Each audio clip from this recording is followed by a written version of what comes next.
391 centimeters in feet?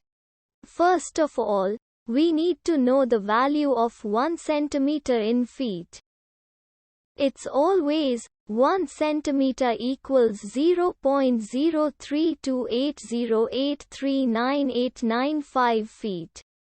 Now we have to multiply 0.03280839895 by 391. Therefore, 391 centimeters times 0.03280839895 feet equals 12.8280839895 feet.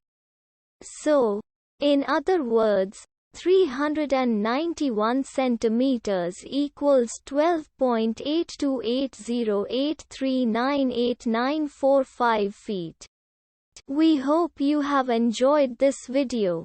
Please like and subscribe to our channel for more videos like this.